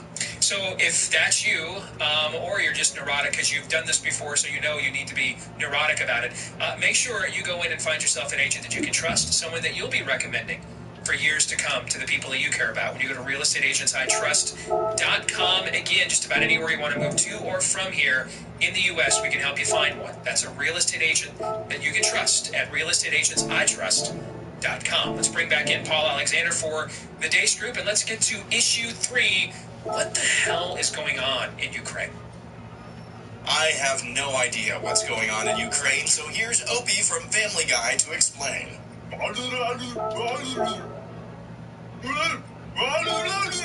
Nevertheless, the Senate followed in the footsteps of the House this week and passed a $40 billion aid package for Ukraine to be signed by Joe Biden. In addition, 2 of Russia's Nordic neighbors, Finland and Sweden, officially applied for membership to NATO this week as well. Oh, so I just want off the top of my head, let me just give you guys a few of the headlines I've seen in the last couple of weeks, okay, and just see if you can try to make some sense out of them, okay? That isolated battalion that from the early days of the Russian invasion that stood up to them, that became a cause celeb, okay, that's not true. The port, whose name I can't pronounce because I barely follow this because I don't care, like most Americans. The port that supposedly the brave Ukrainian freedom fighters and the neo-Nazi units that they have to use apparently were holding back the Russian invaders from taking control of. They actually just surrendered it. Putin, see, this is going to make me sound like a Putin apologist, and I'm not, okay? It's just this coverage is so biased. I'm just going to tell you what I've seen. Or nothing, man. Vladimir Putin has an operation, could be at death's door 48 hours later. Putin decides he's a better general than his generals, takes over the war, right? These are all headlines that have run just in the last couple of weeks, okay? Oh, and by the way, Kiev is under siege, but the world's most popular rock band, the First Lady of the United States, and the Republican Senate leadership delegation can just go there and perform virtue signal photo op, or in the case of Jill Biden, literally just walk down the street. Do I have that correct, guys? Those are all headlines that have occurred in the last few weeks for what Mitch McConnell claims is the most important story in the world right now. Right now. Okay? $40 billion, including my former boss, claiming they're going to reform the Soviet Union if we don't stop them.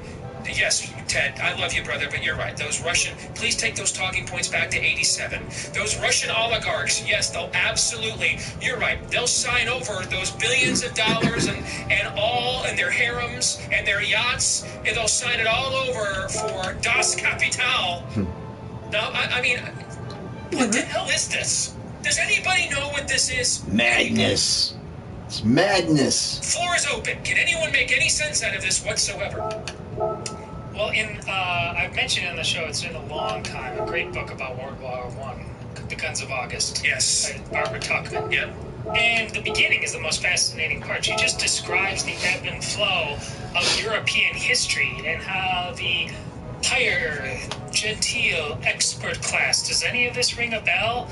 Just, it was just kind of time again to sort things out, as we do, amongst the incestuous families of the Habsburg dynasty, yes, that are all related, yes. But what they really did not comprehend or bank on is how the weapons of warfare had kind of the gas, the trench warfare, the automatic weaponry, all of that stuff. That in turn, in their mind, they were fighting the old war, and the new war came up, and just here's mustard gas, here's airplanes, yes, biological weapons and gas masks, yes. It has the feeling that the Ukraine of this is a great analogy. The expert class, the smart set, all just, doing what we do.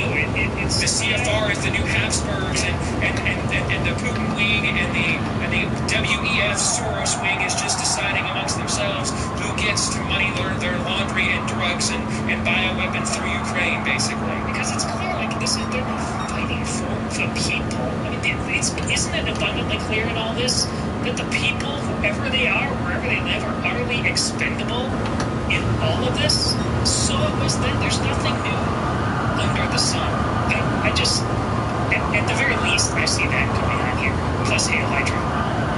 That's as good of a damn explanation as I've heard anybody offer since this mess began with the Russian invasion a couple of months ago. Who wants to take the next stab at it? Paul, you want to go ahead?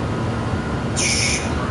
That was interesting analysis by Todd, a perspective I really hadn't contemplated much before. First, yes, on a very fundamental level, I care. Does this overtake all other domestic issues, and am I, personally consumed with this conflict? No. But I believe it is important. Now, I am not, nor will I ever be, someone who pretends to have expertise in a subject because I want to feel important and hear myself talk. I don't have an intricate knowledge of this conflict, so all I can say is this. The fact that Ukraine is not under the control of Russia and is still a sovereign nation 3 months after this invasion started, I think that in itself has to be considered a victory of sorts. Most experts expected Russia to make short work of the Ukraine. Clearly that hasn't happened, and the Ukrainian people are far more resilient than most expected. So who has the strategic advantage on the ground at this very moment? I don't know. But Russia was clearly the aggressor in this scenario. Ukraine did nothing to threaten Russia's national security, and so I'm hopeful that Ukraine can maintain their independence. Agreed. I mean, I think I predicted about a month and a half ago. So Aaron pointed out a prediction I made earlier that was correct. Here's one I made that was wrong. That I thought about a month and a half ago, particularly China's patience with this was going to wear thin, and if Putin wasn't able to accomplish his objectives by the end of April, then this mission was in trouble. We're approaching the end of May, and it just seems like we are in a that's what I love about your analysis, that we actually, with a couple of different decisions, World War I could have ended in about 4 to 6 months. And for whatever reasons, the Germans' brilliant military genius from the time of Bismarck and Prussia did not recognized those signs and played it coy, and then this thing ended up mushrooming and ballooning into the war that ended all wars and became the worst war in world history at that point in time. And you do wonder about that, because here's the thing. I guarantee you that Putin did not think he was still going to be in a ground war in Ukraine 3 months into this. I guarantee you didn't. But I also don't trust the quote-unquote experts that guaranteed that Russia was going to roll over us, because a lot of them are the same experts that told us that Donald Trump was a Russian asset because Putin had a P-tape of him, correct? So that's our point. We don't know what to trust. I don't know whose angle to trust. Everything just kind of seems like everybody is projecting their biases into this and is determined that they can just abandon all pretext, Aaron, of any objectivity whatsoever. I mean, it's like this thing started with mission creep. Correct, which is our foreign policy when it comes to anything military. It's what is the objective here? What's the objective? What is the end goal? What would you like to see accomplished? Right? And I don't think that's been answered. And I'm not gonna just make poop up. I have no idea what's going on there, because anytime I see something having to do with Ukraine, with very limited exceptions, and what I mean by that is war reports. This was overtaken or retaken. This was surrendered. I just ignore it because I don't know what's real. Can you, Ghost of Kiev, anyone? I just don't know what's real, because the same people. It was clear for about the first 2 weeks this was the new current thing. And then they realized that the current thing wasn't taking, and so now it's just kind of gone to, as you said, mission creep, and it's just festering right now. So I got nothing. Like I alluded to the other day, maybe the Tesseract is hidden there, and maybe that's why the West is so invested in trying to defend Ukraine. I don't know. To me, the biggest fear of them all, and I've said this from day one, is Putin. Since he is the aggressor here, he cannot take it out. And so you start asking yourself, again, back to your Guns of August metaphor from a minute ago, how far is he willing to go? I mean, we got huge headlines that Finland and Sweden are going to join NATO. Of course, they don't want to host any bases or contribute anything on a military basis. And they kind of, did you guys get that when they gave you the huge screaming headlines? Did you read the actual story where they both said that? I mean, it's Francis Collins' VeggieTales sing-song Christianity. So we want to join NATO, but we don't actually want to participate. What the hell is that? Okay. They want the defense that. Yeah, they want America to subsidize their defense against Russian hegemony in the Baltic. That's what they really want. Yes. Let's get to the exit question.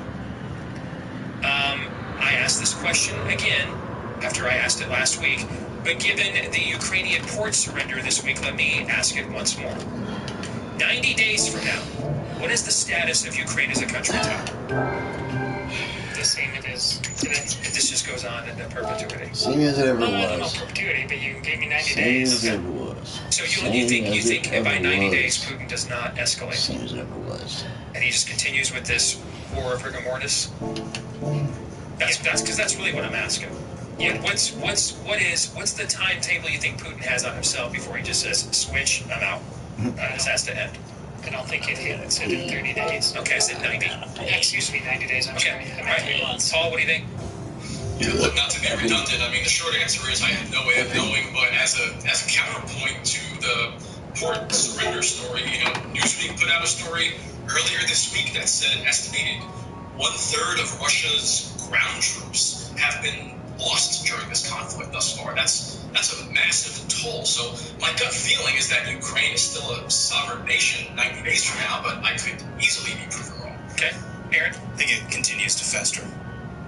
So here's our kicker question for issue 4 this week.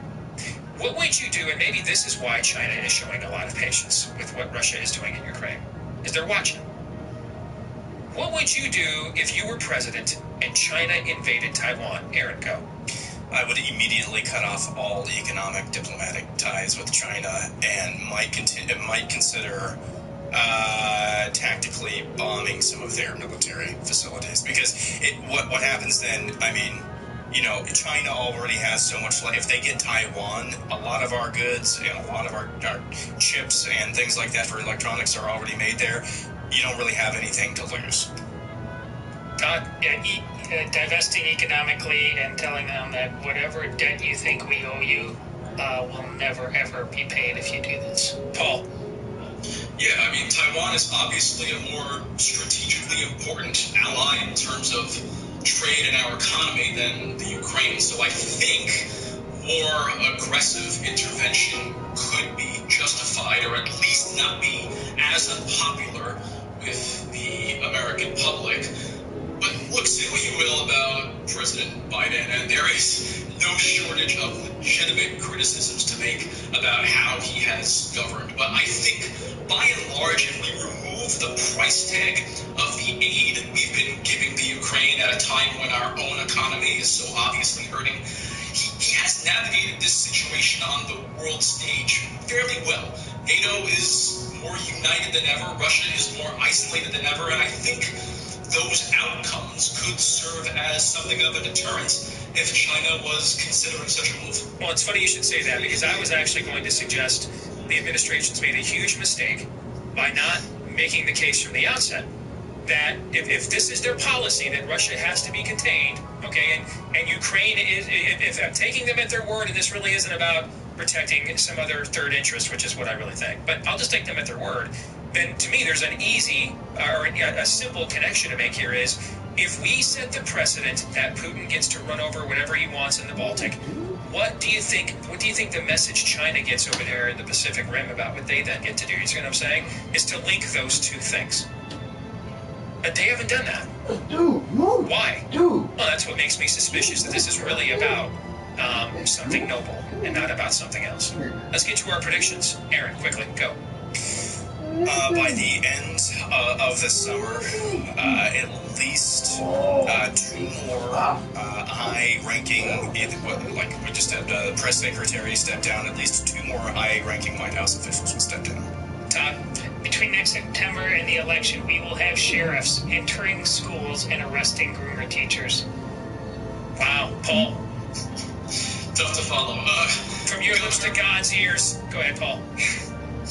Governor Brian Kemp will absolutely humiliate that spineless, flaccid, empty vessel known as David Perdue next Tuesday, and thus mortally wounding the narrative that Trump has blanket control of the campaign. Yeah, that Brian Kemp's going to destroy Garfield? I agree with that. If Republicans, here's mine, if Republicans win back the White House in 2024, Democrats in California and New York will approve of either protecting or decriminalizing laws against minor attracted persons by 2026. And I say this because we saw this pattern in 2016 after Trump won the White House. The legislatures in those 2 states immediately went out there and codified abortion, like up to the point of birth. They were discussing what happens after the birth, and the Virginia governor was talking about, well, they put the kid in the pan and the mom just, right? Okay? That's how they reacted when Trump won in 2016. And so that's what I think would happen if a Republican, and let's face it, it's 99.9% that if a Republican wins in 2024, the name is either Donald Trump or Ron DeSantis. Fair?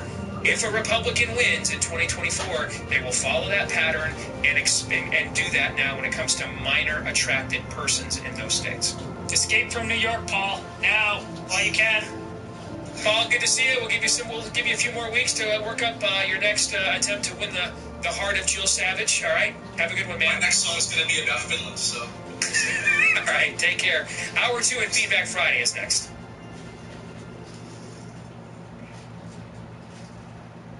We're back with Hour 2, live and on demand, right here on Blaze TV, radio, and podcast. I'm Steve Dace. He's Aaron McIntyre. He's Todd Erzin. You can let us know who you are by emailing the show. We've got some breaking news, by the way, we have to let the audience in on. We'll tell you that here in just a moment. Email the program, steve@stevedace.com, DACE. Like us on Facebook, MeWe, Parler, and Gab. Follow me at Steve Dace Show on Getter and Twitter.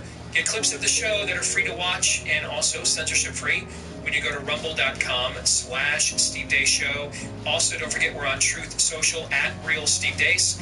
And if you are a podcast listener, please leave us a 5-star review and hit subscribe or follow. Thanks to all of you that are podcast listeners who have already done that for us as well.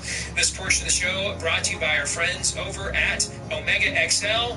360 places in your body from your neck to your feet called joints that are key for us to remain active as we get older. But as we get older, they can also become hubs for inflammation. That's why you're looking for an all-natural anti-inflammatory that is backed by going on 3 decades of clinical research and now about 3 years of me using it on a daily basis, so I can testify to just how good of a product Omega XL really is. And if you want to try it now because you want to finally confront the chronic pain or the lingering achiness, soreness, stiffness in your back, your neck, your knees, your hip, likely caused by that inflammation, you want to finally confront it, give Omega XL a shot right now. You can buy 1 bottle, get a second one for free when you go to OmegaXL.com/Steve. That's OmegaXL.com/Steve, or give them a call at 800-844-4888. I mentioned we have some breaking news, and we do. This is out of the Durham trial, the Durham investigation into the true origins of the fake Russian collusion narrative. Where did that begin? Robbie Mook, that may be a name familiar to some of you. He ran Hillary Clinton's presidential campaign in 2016. He has testified under oath in Durham's latest trial. He has testified under oath that Hillary Clinton approved the dissemination, personally approved it herself, the dissemination of the debunked Trump Russian bank allegations, or the Russian collusion a portion of the Russian collusion allegations. He has testified to this under oath, that she personally approved of disseminating that information to the media. Anybody that read or saw Primary Colors back in the day, which is an incredible story, and it's about the Clintons, and it's about how they basically lost their souls to politics. And at the end, the woman who does all their Oppo research for them played by Kathy Bates, she walks away because she gives them the Oppo research that they want, but then wasn't going to give it to them, and then decides she's going to give it to them to see if they still are the same hippies that she fell in love with at university, or if they have essentially become the new Nixonians, just with Democrat policies instead. So she gives them the Oppo research on Paul Tsongas, which is the character played by Larry Hagman in the film. They give it to them. She gives it to them to see if they'll act on it. And what do they do at the end of the film? Without batting an eyelash, they absolutely do. And it's actually Hillary who takes the lead on acting on the Oppo research. And Bill's like, just kind of goes along. So I'm going to add this 20mm block. This is, of course, not a surprise or shock behind the clutch. Any sentient being within the 9 realms. It's just a surprise or shock to see Robbie Mook, her former campaign right now the brake is this way, and I'm only hitting the brake any thoughts on this down here at the bottom. I think the left And I have to put my whole foot on here to get leverage. So I'm going to do what I was talking about. I'm going to combine the clutch and the brake to make one pedal. You know what? And I'm going to flip them over this way to see how it feels. So I'm going to do that now. Robbie Mook. I'm going to go ahead and start. Kill himself. I'm going to start another stream. And we're going to do that. So, thanks for watching. Thanks for hitting the like button. Thanks for subscribing.